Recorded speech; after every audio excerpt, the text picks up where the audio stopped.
لله نحمده ونستعينه ونستغفره ونعوذ بالله من شرور أنفسنا ومن سيئات أعمالنا من يهده الله فلا مضل له ومن يضلل فلا هادي له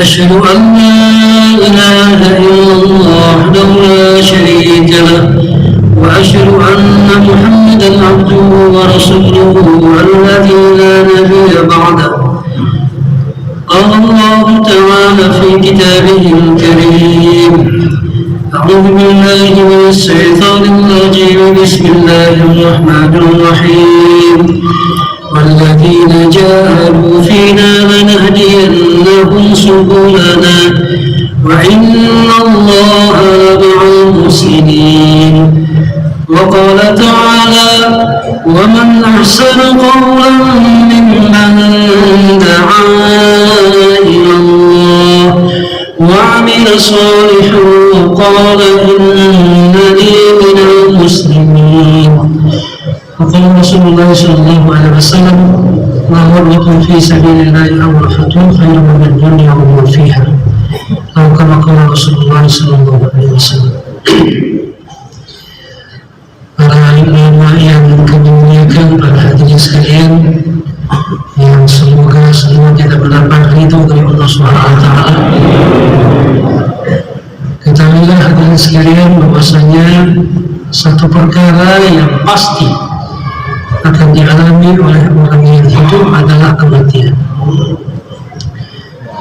Hadirin sekalian, siapapun kita hadirin, dimanapun kita berada, apapun jabatan kita, adakah kita orang yang soleh atau orang yang bermaksiat kepada Allah atau orang yang kufur kepada Allah, semuanya hadirin sekalian pasti akan mati. Tidak ada satupun hadirin makhluk yang bisa lari dari kematian. Walaupun kita bersembunyi hadirin di tembok yang tinggi, walaupun fi burujin musayyadah, kalaupun kamu berada di tembok yang tinggi, artinya hadirin kita berusaha sembunyi dari kematian, lari dari kematian dengan membuat tembok yang tinggi setinggi langit bahkan setinggi bintang hadirin, maka kematian tidak akan pernah lepas dari kita. Malaikat maut hadirin sekalian adalah makhluk yang Allah ciptakan yang punya kecepatan yang begitu tinggi sekali, yang bisa mencabut nyawa manusia dalam hitungan detik saja.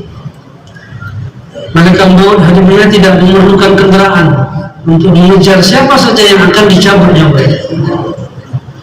Satu ketika hadirin di zaman Nabi Sulaiman alaihissalam, ketika beliau duduk dengan sahabatnya yang berasal dari India,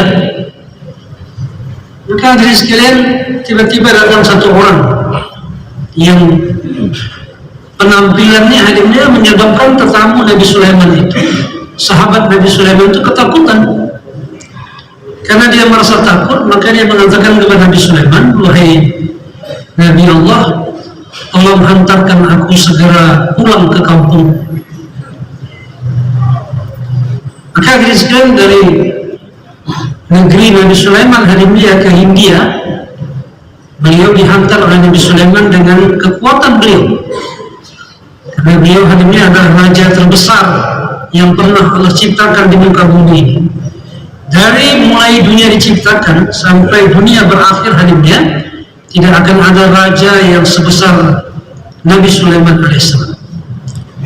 Karena Allah memberikan kepada beliau kekuasaan bukan hanya kepada manusia, akan beliau bisa mengatur dan berbicara kepada hewan-hewan, beliau bisa berbicara kepada tumbuh-tumbuhan, akan beliau bisa memerintahkan angin, memerintahkan jin. Dan tidak ada hadirin kerajaan yang sebesar itu. Maka Nabi Sulaiman hadirin memerintahkan tentaranya untuk menghantar sahabatnya tadi kembali ke kampungnya. Begitu sampai hadirin di kampungnya, dia membuka pintu rumahnya, masuk ke dalam rumahnya, dia melihat orang yang tadi dia lihat ketakutan, yang dia merasa takut melihatnya di kerajaan Nabi Sulaiman, sekarang sudah berada di rumahnya. Maka dia bertanya, siapa engkau? Dia mengatakan, aku ini adalah malaikat Israel. Tapi tadi engkau baru saja berada di negeri Sulaiman. Kenapa sekarang tiba-tiba sudah sampai di sini? Maka malaikat mengatakan, aku tadi juga heran, karena dalam catatanku engkau dicabut nyawamu di rumahmu. Tetapi kenapa engkau dekat-dekat kematian masih di negeri Nabi Sulaiman? Hadirin sekalian Allah SWT, kematian hadirnya adalah sesuatu yang pasti kita akan alami. Kematian ini hadirnya adalah pasangan dari kehidupan. Tidak ada yang bisa lari dari kematian. Kita tidak bisa hadirnya mengandalkan kekayaan kita untuk merayu malaikat Israel untuk tidak mencabut nyawa kita. Kalau kita orang paling kaya di muka bumi ini, kita mengatakan kepada malaikat Israel, wahai Israel, kau ambil sebahagian hartaku untukmu. Tolong dimundurkan sehari saja, agar sehari ini aku bisa mengatur separuh hartaku itu untuk dibagi-bagikan kepada keluargaku dan kepada siapa saja aku akan berikan. Malaikat Israel hari ini tidak akan terkesan dengan separuh harta kekayaan itu. Atau dia mengatakan ambil semuanya, tapi tangguhkan waktuku untuk kematianku 1 hari saja. Itu pun tidak akan diterima oleh malaikat Israel hari ini. Atau hari ini kita miskin, susah. Kalau kekayaan tidak bisa merayu malaikat Israel, kita mau merayu dengan kesusahan kita. Mungkin malaikat Israel kasihan kepada kita. Wahai malaikat Israel, jangan cabut nyawaku. Istriku sakit-sakitan, anakku banyak, sebahagian masih belajar di pesantren. Kalau aku mati, siapa yang membiayai mereka? Rumah masih kontrakan, sepeda motor masih kredit.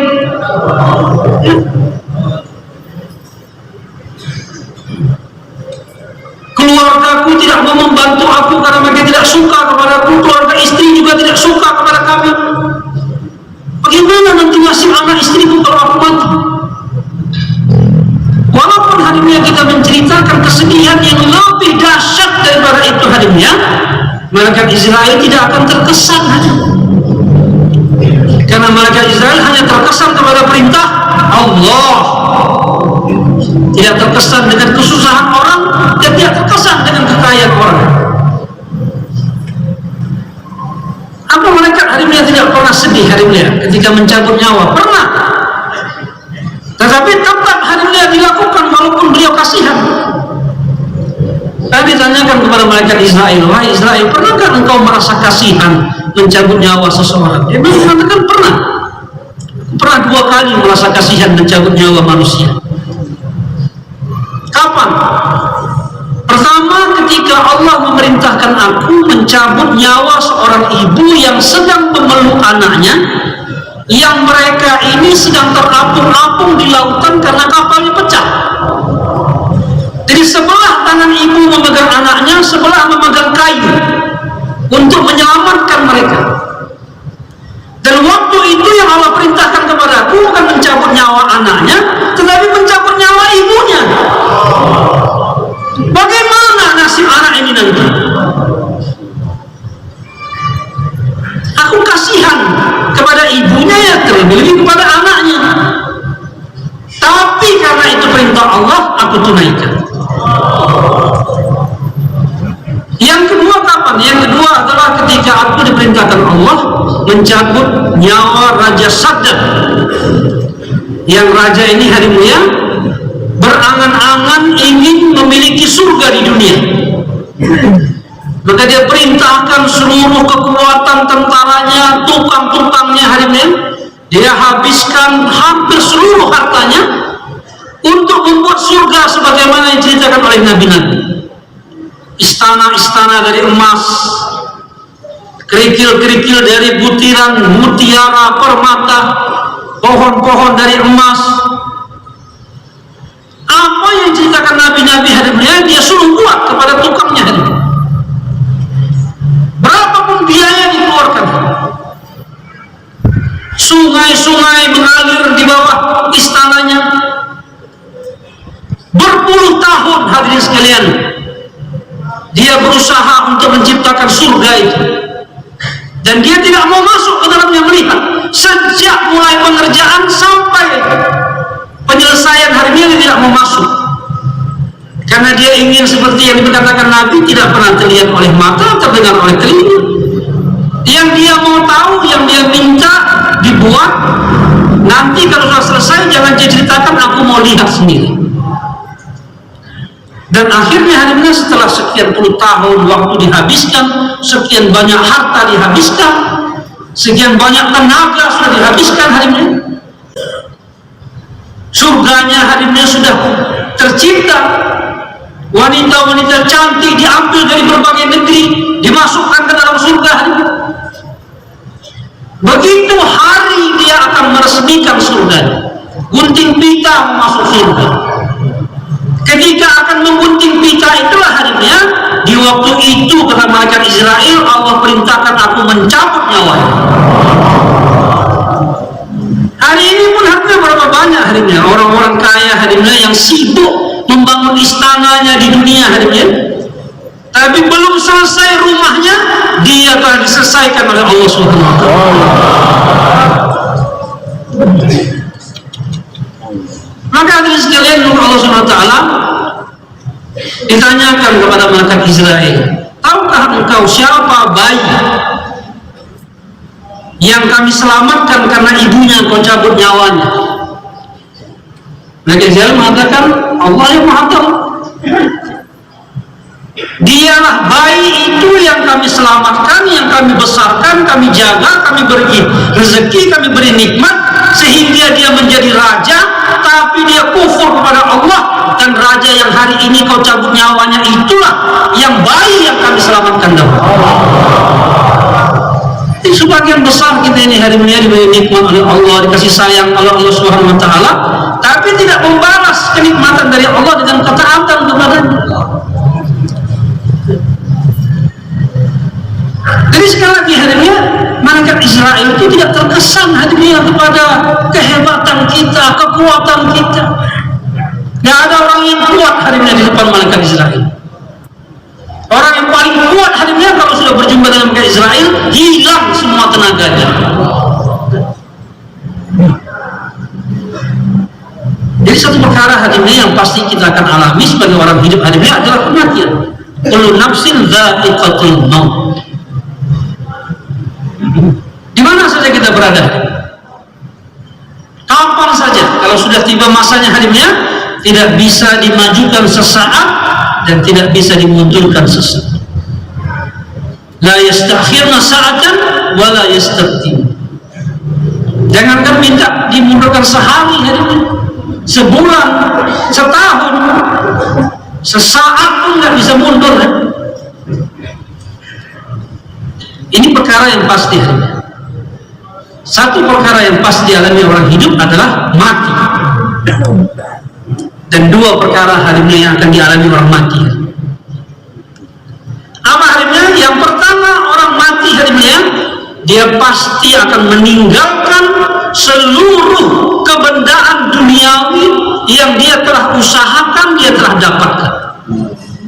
Pasti tinggal harimnya. Kalau kita hanya sudah usaha, dapat uang, bangun rumah akan tinggal. Kita sudah usaha, dapat kebun yang luas, kebun akan tinggal. Kita sudah usaha, menabung, uang sudah menumpuk di brankas kita atau di bank kita hari ini, uang itu akan tinggal. Kita sudah hari ini menikah, sudah punya istri, sudah punya anak istri kita pun akan tinggal. Semua kebendaan duniawi hari ini pasti akan tinggal, tidak ada yang ikut. Kalau bapak punya gigi emas atau gigi palsu hari ini bukan emas, yang menempel di gigi kita kalau mati suruh cabut pak.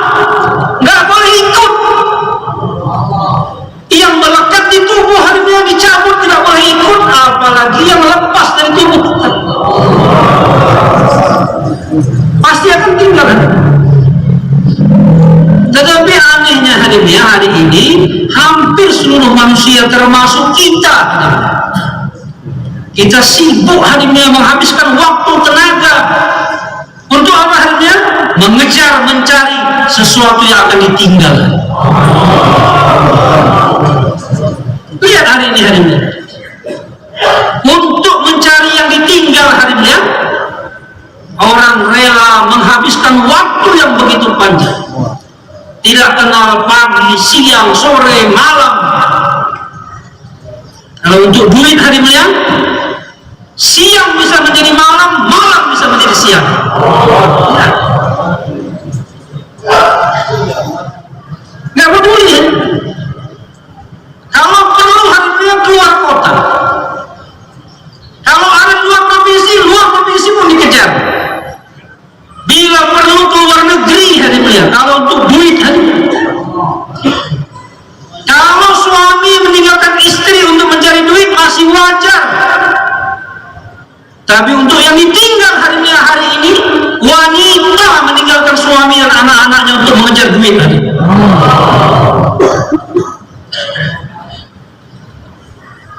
Kalau untuk ditinggal hari ini, orang siap habis-habisan, rela dipermalukan. Kadang-kadang hari ini di kantor dicaci maki sama pimpinannya, nggak berani ngelawan, walaupun dia betul. Nggak berani melawan. Kenapa? Tahu nanti kalau melawan dipecat. Kalau dipecat, tidak dapat duit, tidak bisa makan. Karena keyakinannya seperti itu. Walaupun dimaki-maki harinya, menundukkan kepala. Untuk apa harinya? Untuk yang ditinggal harinya.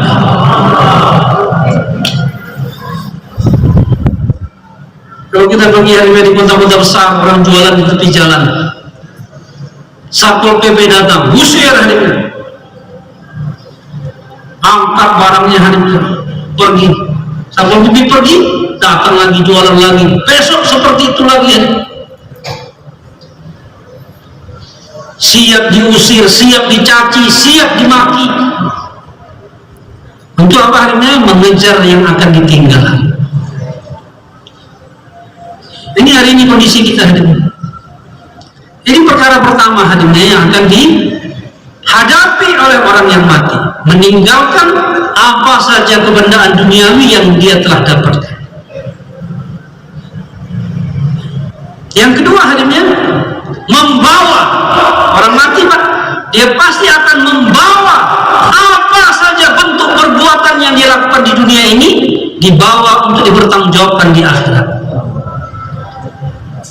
Amal kita hadirin, apakah itu amal kebaikan atau amal keburukan hanya perbuatan baik, perbuatan buruk, itu pasti hadirinnya akan dibawa ke akhirat. Nggak ada yang tinggal.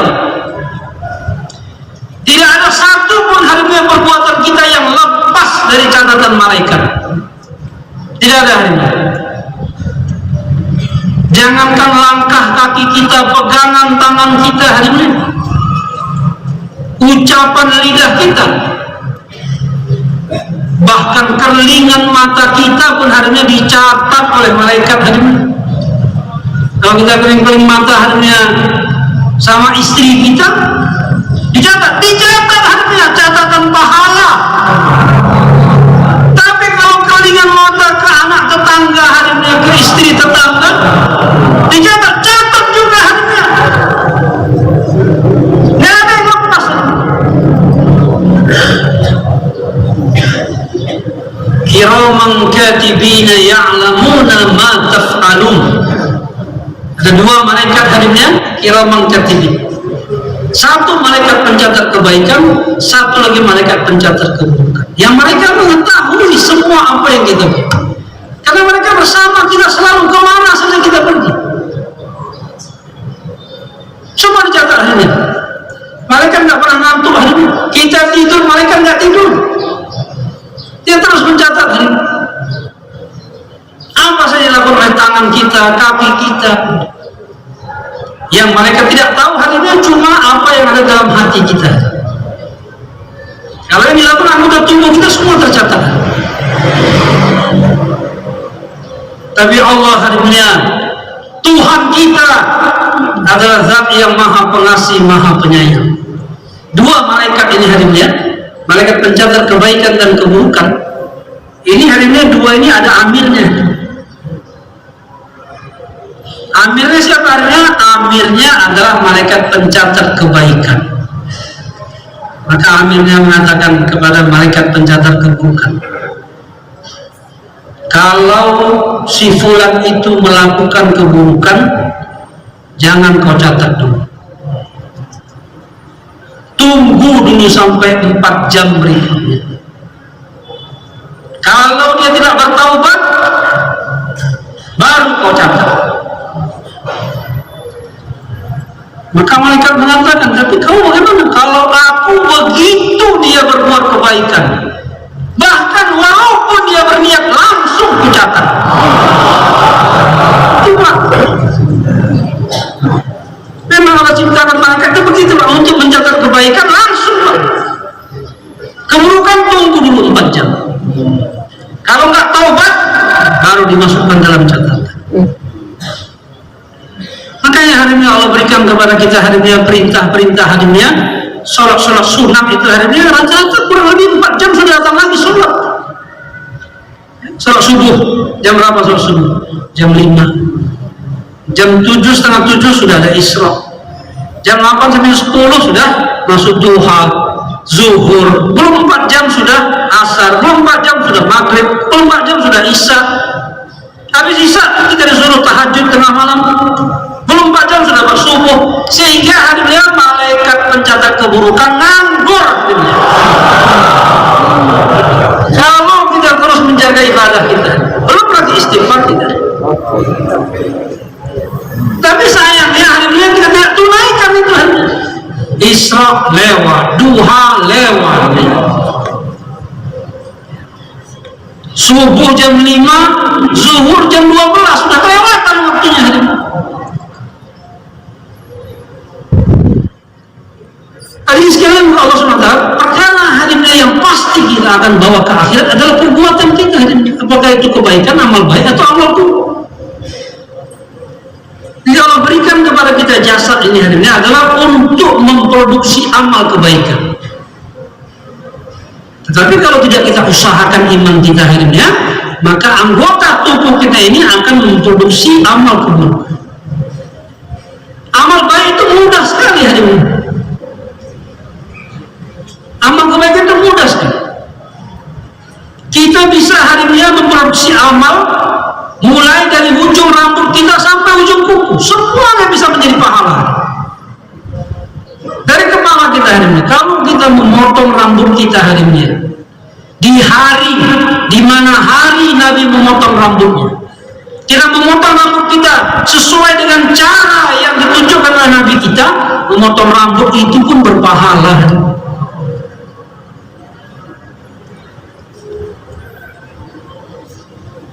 Janggut kita harinya dari kepala ke kumis, kalau kita cukur kumis kita, kita rapikan kumis kita harinya, punya kumis itu berpahala. Janggut kalau kita pelihara harinya, apalagi janggut ini Pak, ini pahala yang tidak berhenti. Walaupun kecil harinya, kalau nggak berhenti jadi banyak harinya. Itu coba Pak, itu air apa namanya, air wudhu itu, keran kita buka kecil harinya, tapi satu malaman buka terus, habis air di tangki harinya. Benar? Bisa banjir harinya, walaupun kecil. Tapi kalau terus di harinya dia akan jadi banyak. Dan pahala jamur ini bukan kecil Pak, ini adalah amalannya seluruh nabi dan rasul. Tidak ada nabi yang tidak berjanggut. Maka kalau kita memelihara janggut kita harinya, kita akan mendapat pahala sebagaimana yang Allah berikan kepada nabi-nabi. Tapi janggut itu ada ukurannya Pak. Yang Nabi ajarkan hanya janggut itu paling pendek 1 genggaman, kecuali memang janggutnya sedikit pendek, tapi yang paling pendek 1 genggaman. Kalau janggutnya dirapi-rapikan, itu bukan janggut Pak, itu seperti janggut. menyambut itu seperti janggut. Janggut kita hari ini mendatangkan pahala. Lidah kita hari ini kalau berbicara kebaikan, bertasbih kepada Allah, apalagi taklim, berzikir, berdakwah, masya Allah. Satu perkataan mengajak manusia kepada Allah hari ini, satu kata Allah berikan pahala 1 tahun ibadah. Coba kalau kita jumpa orang, apa kabar Pak? Berapa itu Pak? Apa kabar Pak? 3 tahun pahala. Bapak dari mana? Abah 3 tahun pahala. Nama bapak siapa? 3 tahun lagi. Makin lama kita berbicara nggak tahu hari ini berapa puluh, berapa ratus tahun pahala Allah berikan kepada kita. Lidah ini. Tetapi kalau lidah hari ini tidak kita gunakan kepada kebaikan, justru digunakan untuk mencaci, memaki, menghibah, memfitnah, maka ini pun akan menghanguskan pahala yang telah kita dapatkan. Mencukur habis. Jadi mulai kepala rambut kita hari ini, mata kita, mulut kita, tangan kita, bahkan kuku kita hari ini. Kuku ini Pak kalau dipelihara hari ini sesuai dengan apa yang diperintahkan Nabi, dipotong sesuai dengan apa yang diperintahkan Nabi hari ini, menjadi pahala hari ini. Kapan disuruh memotong kuku? Bagaimana cara motongnya? Ada hari ini sunnahnya. Bukan main potong-potong suka hati kita hari ini. Ada yang diajarkan.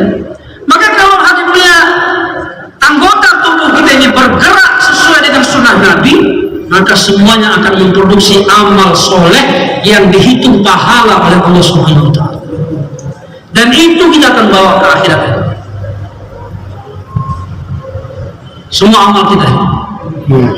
Maka 2 perkara ini hari ini yang kita akan alami kalau kita nanti mati: meninggalkan seluruh kebendaan dan membawa seluruh amal. Tapi sayangnya hari ini untuk yang ditinggal kita habis-habisan, mati-matian, tapi untuk yang dibawa hari ini kita malu-malu, bahkan malas-malasan.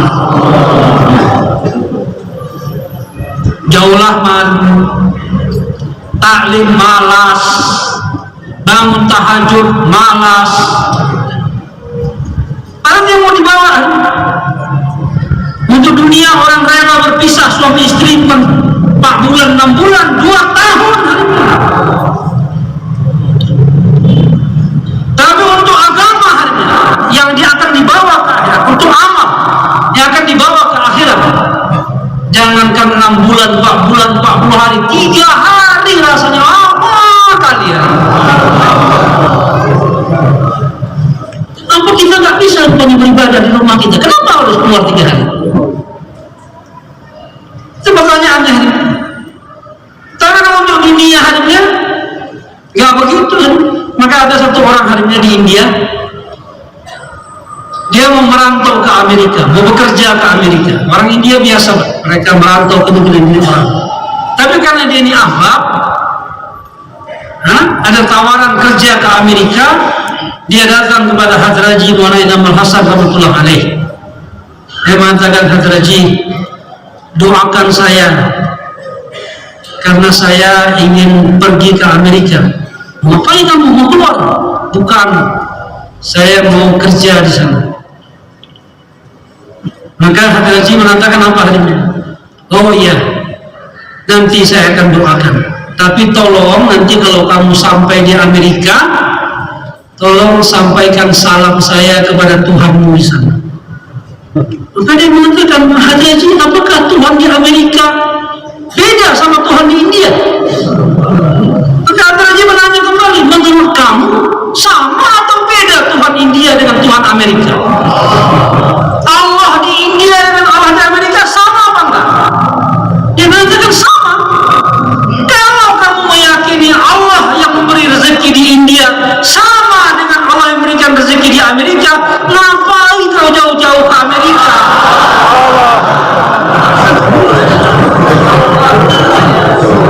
Ngapain Pak jauh-jauh ke Amerika hari ini? Allah yang sama hari ini. Kenapa hari ini rezeki kita disempitkan oleh Allah hari ini? Bisa jadi hari ini mulia karena kita menjauh dari Allah. Bisa jadi Pak, karena kita jauh dari Allah, Allah sempitkan rezeki kita. Bisa jadi hadirnya Allah sempitkan rezeki kita dari Allah hadirnya karena kita dekat kepada Allah. Jadi suka hati Allah hadirnya. Karena kita jauh, Allah bisa datang, Allah jauhkan rezeki kita. Karena kita dekat, Allah jauhkan juga rezeki kita. Bisa hadirnya. Bukan berarti kalau kita dekat kepada Allah terus jadi kaya raya, enggak hadirnya. Kaya raya itu hadirnya atau miskin menderita sudah ada takdir dari Allah Subhanahu wa taala, bukan urusan kita. Tidak ada hubungan hadirnya ilmu, kepintaran, kecerdasan, kerja dengan rezeki itu tidak ada hubungan.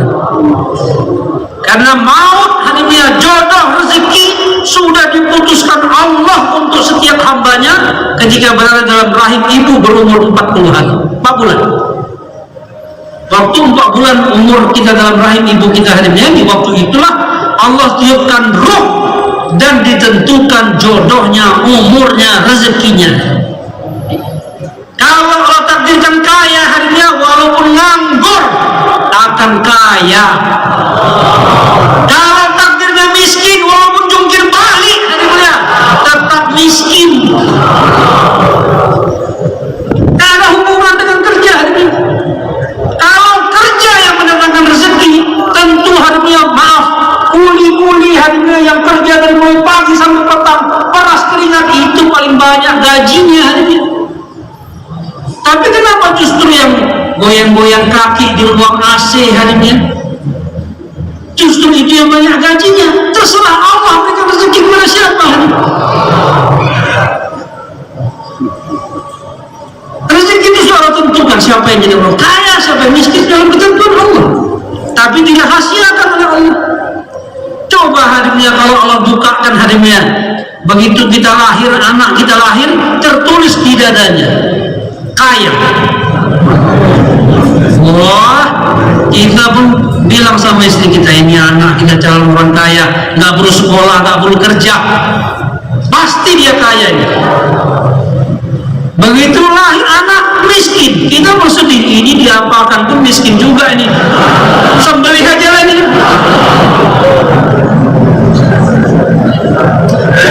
Jadi Allah SWT, kalau itu cari rezeki itu kenapa Pak tidak disuruh bekerja? Bekerja itu hadirnya bukan untuk jadi kaya. Bekerja itu untuk melaksanakan perintah Allah. Kalau kita berdagang, bagaimana dalam perdagangan kita? Hidup perintah-perintah Allah. Kalau kita sebagai pegawai pekerja, bagaimana dalam pekerjaan kita? Hidup perintah-perintah Allah. Bukan untuk kaya hanya. Salah niat kalau kita bekerja untuk kaya. Kalau memang takdirnya kita kaya, niat kaya, jadi hadirnya. Tapi kalau takdirnya miskin, usaha terus menerus jadi orang kaya sampai mati miskin terus saja. Makanya doa Maulana Sayyid Ahmad Khan rahmatullah alaih, apa doa beliau hadirnya? Kita berdoa nih Pak. Doa beliau mengatakan gini, ya Allah, Engkau cabutlah dari dalam hatiku keinginan kepada benda-benda yang tidak Kau takdirkan aku mendapatkannya. Kau cabutlah dari dalam hatiku keinginan kepada benda-benda yang tidak Kau takdirkan aku untuk mendapatkannya. Jadi akhirnya kalau doa kita dimakbul harinya, dalam hati kita ini tidak banyak keinginan. Apa yang kita inginkan makbul. Orang itu susah hidupnya sebenarnya Bapak sekalian, bukan karena sedikit harta, bukan karena banyak harta, tetapi orang susah itu harinya karena banyaknya keinginan yang tidak tercapai. Itu yang buat susah harinya. Walaupun sudah kaya raya harinya, kalau masih banyak keinginan yang belum tercapai, dia akan susah harinya. Apalagi sudah miskin banyak keinginan, mampus dunia akhirat, menderita dunia akhirat. Maka dengan kita doa minta kepada Allah agar hati kita ini tidak banyak keinginan kepada benda duniawi yang tidak Allah takdirkan kepada kita. Kepingin punya mobil, lihat orang bawa mobil, kepingin punya mobil, tapi dalam takdir hari ini memang tidak punya mobil, sampai mati tidak punya mobil hari ini. Kepingin punya rumah sendiri, dalam takdir tidak ada,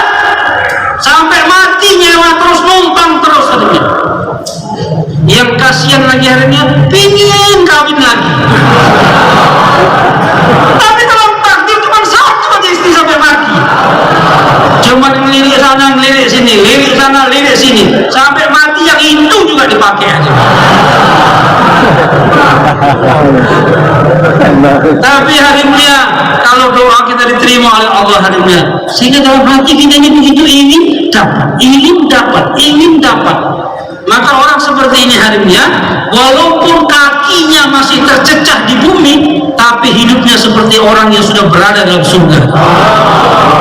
Dan surga begitu, apa ingin dapat, apa ingin dapat, apa ingin dapat. Tapi hari ini kita banyak keinginan, nggak dapat. Tidak usah banyak inginan. Coba ingin kita hari ini kita alihkan kepada akhirat saja. Dengan sahabat-sahabat hari ini, keinginan mereka itu hari ini mereka selalu arahkan ke akhirat. Kalau ada chance, kesempatan untuk mendapatkan sesuatu, maka mereka akan pilih akhirat. Satu orang sahabat mendengar Nabi mengatakan dalam satu majelis, barang siapa yang meminum air Zam-Zam dan dia berdoa, maka doanya akan dikabulkan oleh Allah Subhanahu wa taala.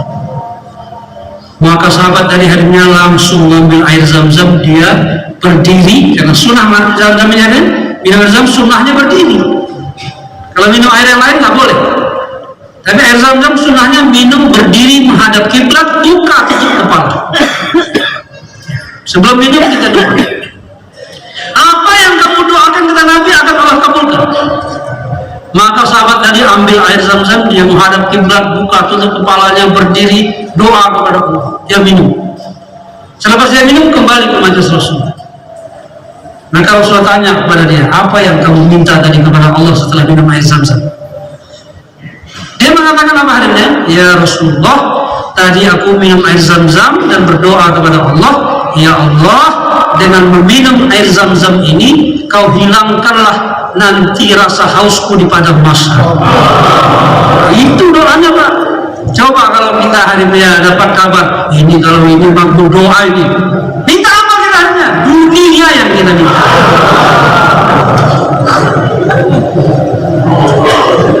Bersahabatlah apa-apa akhirat hari ini. Menteruskan Allah SWT, ini perkara penting hari ini yang kita harus sadari hari ini. Bahwasanya kalau kita mati hari ini, semua benda-benda ini akan tinggal.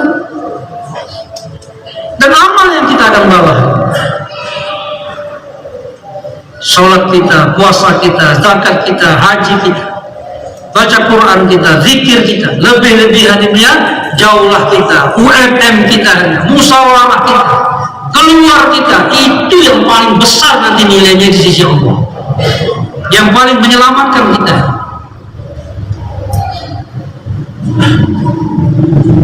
Kemudian hadis sekalian, kalau kita sudah sampai ke akhirat, kalau kita mati hadimnya, kita akan masuk ke alam berikutnya, alam akhirat. Apa yang kita hadapi hadimnya kalau kita sudah masuk ke akhirat? 3 perkara lagi. Yang pertama hadimnya, orang yang sudah masuk ke alam akhirat, dia tidak akan kembali lagi ke alam dunia ini. Enggak akan hadir. Orang yang sudah mati hadimnya sudah masuk ke alam akhirat, tidak akan kembali ke alam dunia. Walaupun kita berdoa meminta kepada Allah untuk dikembalikan, hadimnya tidak kembali. Itu dalam Al-Quran, dalam surah Al-Mulk, itu doa orang-orang kafir. Rabbana absurna wa sami'na farji'na na'mal salihan inna muqinun. Wahai Tuhan kami, sekarang kami sudah melihat sendiri, mendengar sendiri. Kalau dahulu di dunia cuma dengar cerita saja, tidak melihat dengan mata, cuma dengar cerita saja. Nabi menceritakan, ulama menceritakan, sahabat menceritakan, orang-orang dakwah menceritakan. Kami tidak percaya, kami ragu. Tapi sekarang sudah melihat sendiri, mendengar sendiri. Maka mereka minta akhirnya farji'na, kembalikanlah kami ke dunia. Mau ngapain akhirnya kembali ke dunia? Apakah mau nambah rumah, menambah toko, menambah sawah ladang, menambah istri. Tidak. Farji'na na'mal soleh. Kembalikanlah kami agar kami bisa beramal soleh. Tapi Allah terima dulu. Tidak bisa.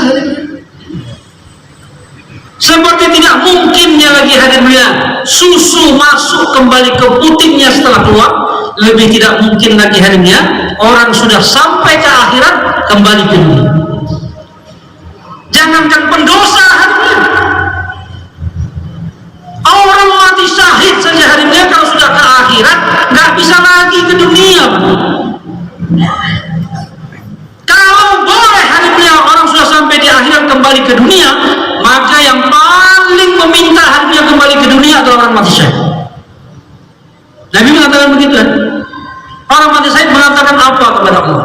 Kalau seandainya kami diberikan nyawa sebanyak bulu roma yang ada di tubuh kami, bukan cuma rambut saja Pak, seluruh bulu harinya, dari rambut kita, seluruh bulu yang ada di anggota tubuh kita, sebanyak itu nyawa yang diberikan kepada syuhada, kepada orang yang mati syahid, dan harinya mereka korbankan satu persatu untuk syahid di jalan Allah. Setelah syahid mati, kembali lagi hidup, syahid lagi, kemudian dihidupkan kembali, syahid lagi, sebanyak bulu roma. Maka ahli syuhada ini harinya mereka mengatakan, kalau sebanyak itu Allah berikan nyawa kepada kami, satu persatu kami akan syahidkan di jalan Allah. Tapi itu pun Allah terima. Kalau sudah mati ya udah di akhirat saja.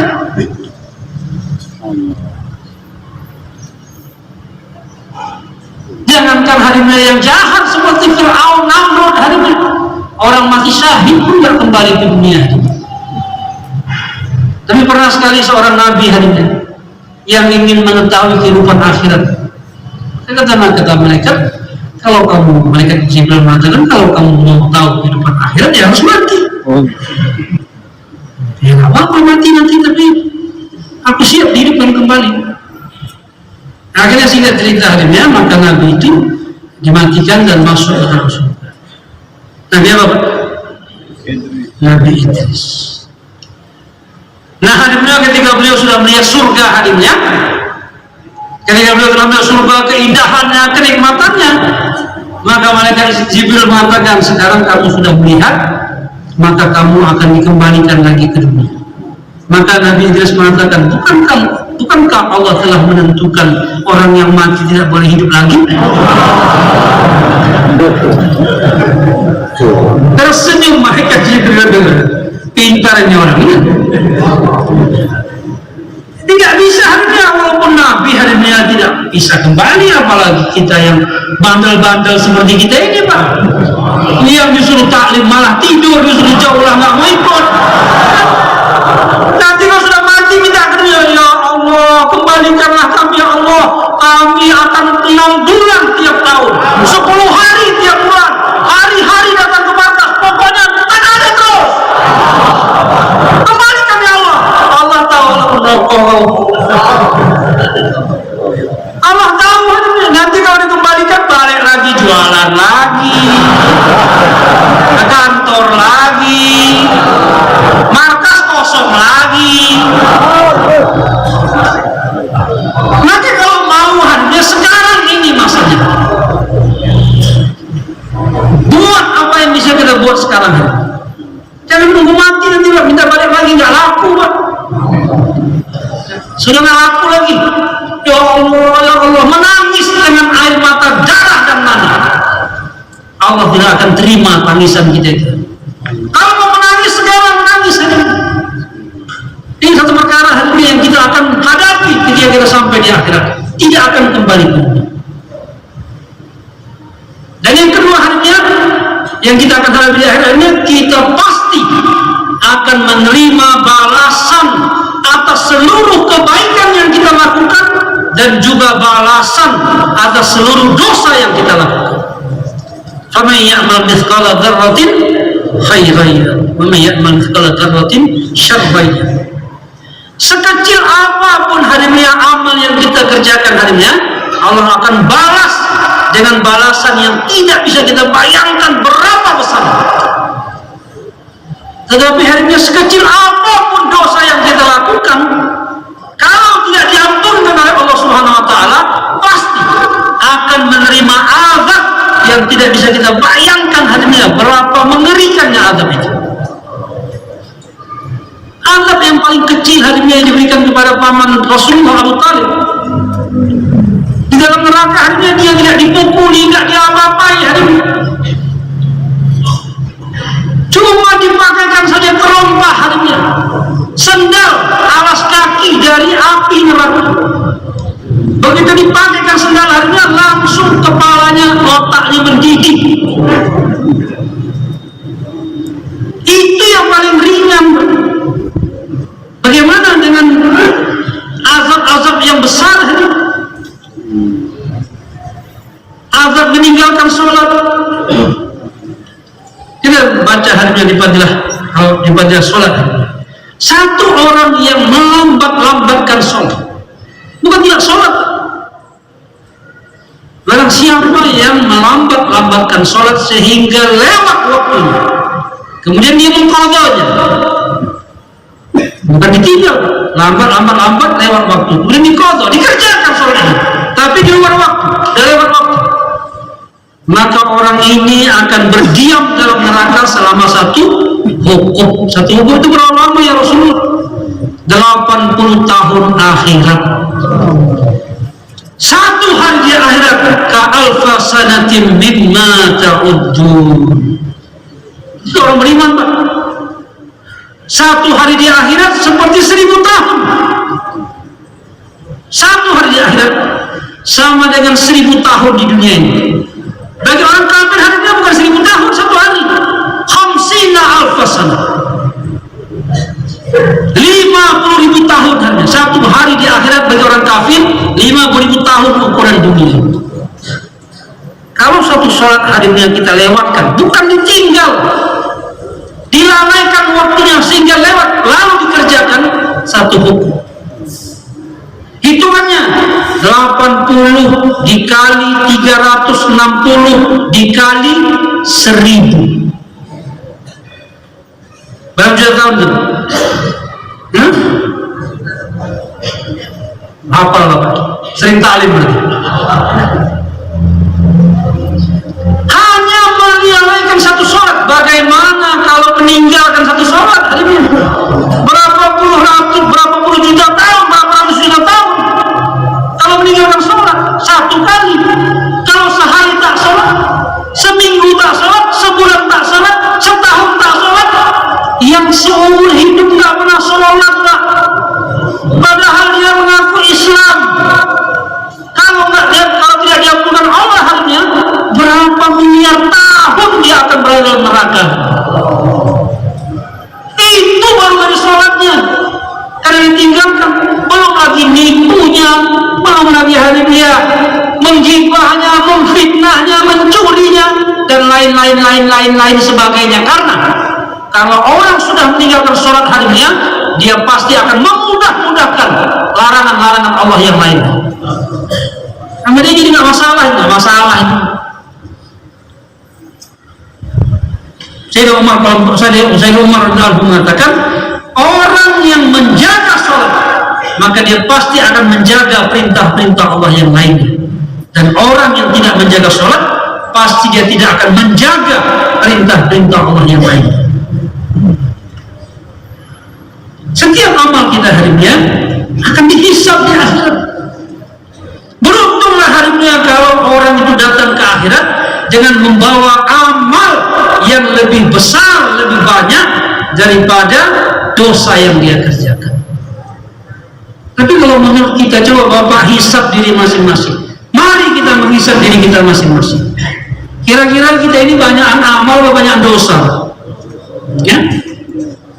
Coba kira-kira banyak mana kita hanya melihat amal yang kita bawa ke akhirat nanti atau dosa yang kita bawa?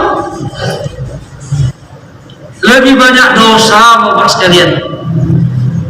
Jangankan melakukan perkara yang haram hari ini, itu sudah jelas dosa.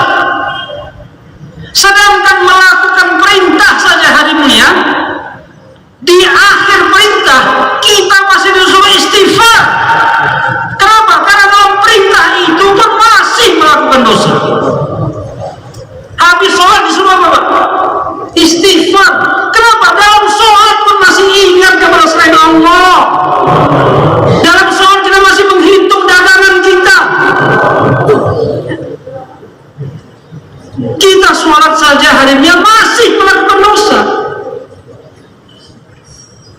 Zikir, masya Allah, tasbihnya dia putar, lidahnya kumak kami, tapi pikirannya entah kemana-mana. Jangankan sholat kita, zikir kita, bahkan ulama kita mengatakan harimnya, istighfar kita pun harimnya masih perlu diistighfari. Istighfar yahtaju istighfar. Istighfar yang masih perlu diistighfar. Istighfar, lihat, astagfirullah, astagfirullah, tengok lagi, astagfirullah, tengok lagi. Istighfarnya harga masih perlu istighfari, apalagi sholatnya, baca Qurannya, zikirnya, jaulahnya, taklimnya. Makanya Nabi mengajarkan hadisnya, setiap amal diakhiri dengan istighfar. Jadi kira-kira menurut Bapak nanti kalau kita ke akhir, banyak mana yang kita bawa, pahala atau dosa? Banyak dosa. Maka hadirin sekalian, ada amal-amal hadimnya yang dengan amal itu dosa kita akan diampunkan oleh Allah SWT.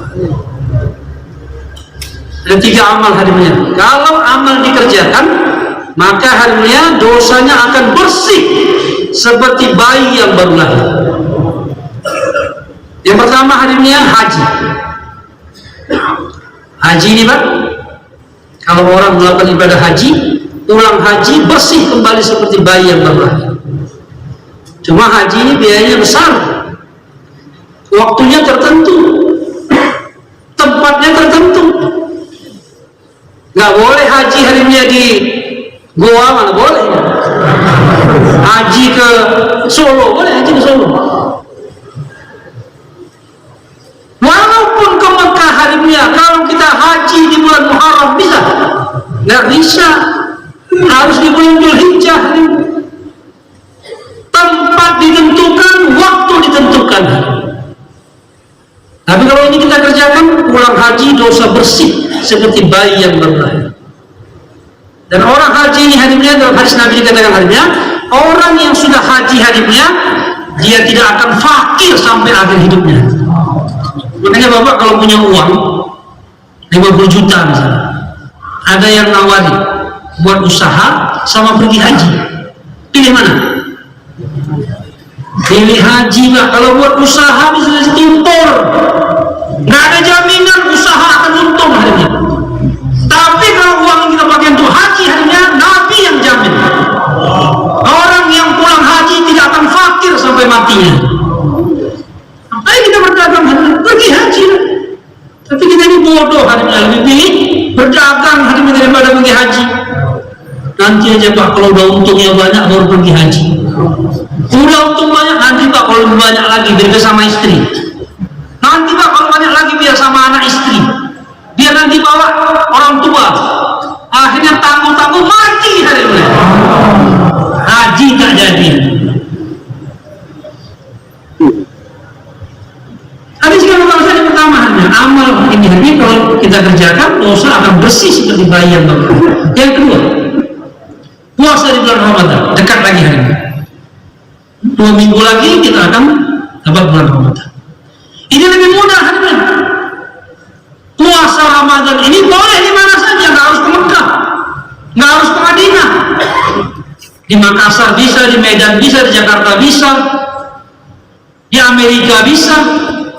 Tempatnya bebas, tapi waktunya ditentukan harinya 30 hari kurang lebih, dan hanya di bulan Ramadan saja.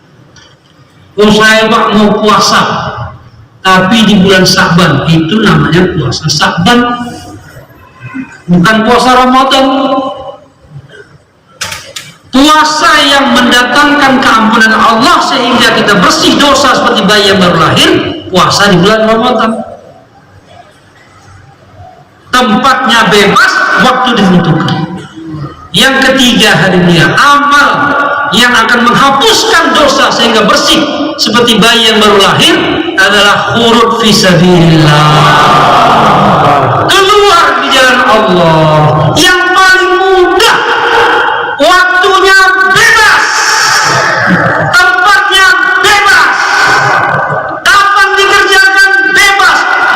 Muharram, Safar, bulan apa saja, silahkan keluar. Keluarnya kemana? Silahkan kemana kau mau pergi. Nah, tempat bebas, waktu bebas, ini yang paling mudah. Tidak harus setahun, tidak harus 6 bulan, tidak harus 4 bulan. Nabi mengatakan, la'atun fi sabilillah awratun khairum minad dunya wa ma fiha. Sepagi atau sepetang kamu di jalan Allah itu lebih baik daripada dunia dengan segala isi. Tahu apa dunia dengan segala isinya ini? Hadirin sekalian, coba Bapak bayangkan kalau seandainya kebendaan duniawi ini dikumpulkan jadi satu. Seluruh emas yang sudah keluar dari bumi dan yang masih berada dalam bumi dijadikan satu. Seluruh perak yang di atas bumi dalam bumi dijadikan satu. Seluruh permata mutiara yang berharga dikumpulkan jadi satu. Seluruh mata uang, dolar, euro, yen, ringgit, rupiah, apa saja, semua uang dikumpulkan jadi satu. Semua kebun sawit jadi satu, kebun karet jadi satu, kebun kelapa jadi satu. Semua bangunan-bangunan besar tinggi jadi satu, semua mobil jadi satu, semua apa saja benar dijadikan satu semuanya hari ini. Dibandingkan dengan satu orang yang sepetang di jalan Allah, yang sepetang lebih baik dari semua itu. Bahkan hari ini masa kita Maulana Jamsid rahmatullah alaih, semoga Allah lapangkan kubur beliau. Beliau mengatakan yang maksudnya khairum minad dunya wa ma fiha itu bukan cuma sekedar kebendaan duniawi, tapi seluruh benda duniawi yang berharga ditambah dengan semua amal kebaikan orang yang tidak keluar jalan Allah dijadikan satu, maka orang yang keluar jalan Allah lebih baik dari semuanya. Itulah. Satu orang datang kepada Nabi Sallallahu Alaihi Wasallam, ya Rasulullah, aku ini punya uang 6.000 dinar. Satu dinar itu harganya kurang lebih 5 juta. Kalau 6.000 berarti berapa itu? 5 juta dikali 6.000, 30 miliar. Ya Rasulullah, ini aku punya uang cash 30 miliar. Kira-kira berapa ya Rasulullah akan kuinfakkan, yang harus aku infakkan agar aku dapat pahala yang sama dengan orang keluarga Allah? Dia tanya, berapa kira-kira yang dari 30 miliar ini, berapa harus kuinfakkan agar dapat pahala yang sama dengan orang keluarga Allah? Apa jawaban Nabi hari ini? Nabi mengatakan, kalaupun yang 6.000 dinar ini, yang 30 miliar uangmu ini, semuanya kau infakkan di jalan Allah, maka pahala infakmu itu yang 6.000 dinar, yang 30 miliar itu belum bisa mengimbangi pahala mengantuknya orang yang keluar dari Allah. Jadi kalau kita lagi keluar, Pak, ngantuk kita itu lagi mahal dari 30 miliar. Itu ngantuknya, Pak. Bagaimana dengan taklimnya, jaulahnya, bayarnya, tahajudnya? Berapa itu nilainya? Tak bisa dihitung. Ini sahabat yang punya duit datang kepada Nabi. Datang lagi satu sahabat kepada Nabi yang nggak punya duit. Ya Rasulullah, aku ini tidak punya uang, aku tidak bisa keluar. Kira-kira amal apa yang bisa kukerjakan agar dapat pahala yang sama dengan orang yang keluar dari Allah? Nah, ini mengatakan nggak ada. Nah, akhirnya orang itu pergi. Besoknya datang lagi ke masjid Nabi, nanya lagi perkara yang sama. Ya Rasulullah, apa amal yang harus kukerjakan agar dapat pahala seperti orang keluar Allah? Nabi mengatakan nggak ada. Dia pulang. Besoknya datang lagi, nanya perkara yang sama, dijawab dengan jawaban yang sama oleh Nabi. Dia pun pulang lagi. Nabi tahu ini kalau nggak dikasih tahu besok datang lagi nih. Maka Nabi mengatakan, pulang dari sini. Apa ya Rasulullah? Kalau seandainya ada orang yang keluar dari Allah, begitu mereka bayar hidayah, engkau pun mulai beribadah tanpa berhenti sampai mereka pulang, dan berpuasa tanpa berbuka sampai mereka pulang, sampai mereka bayar wafsi. Kau sanggup gak kira-kira? Nggak deh. Kalau keluar 3 hari boleh lah mungkin. Hah? Kalau keluar 40 hari bagaimana? Maka dia mengatakan, ya Rasulullah, siapa yang sanggup buat seperti itu ya Rasulullah? Maka Nabi mengatakan, kalaupun kau sanggup beramal seperti itu, dari mulai mereka berangkat keluar sampai mereka pulang, kau terus beribadah tanpa berhenti, berpuasa tanpa berbuka, maka ibadahmu itu belum mampu mengimbangi pahala orang yang mengantuk di jalan Allah. Ternyata ngantuk kita mahal, ngantuk bisa meninggal. Ngantuk Pak ya, bukan tidur, bukan tidur kan. Kita kadang-kadang belum ngantuk pun udah kita pancing tidur ini. Lepaskan kepada Allah SWT, ini harimnya amal. Kalau kita kerjakan ini harimnya, maka ini akan menutupi kekurangan amal kita yang lain. Inilah hadiah terbesar yang Allah berikan kepada umatnya, dakwah. Ini akan menghapus dosa-dosa kita, melipat gandakan pahala kita. Maka di akhirat nanti harinya orang-orang dakwah ini harinya akan dibangkitkan bersama nabi-nabi dan para rasul. Kalau kita cukupkan dengan ibadah harinya, mungkin kita akan masuk surga, tapi lama sekali baru masuk. Lama karena hisabnya akan panjang. Apalagi kalau kita mati syahid Pak, Masya Allah, tanpa hisab, tanpa adab, langsung masuk surga.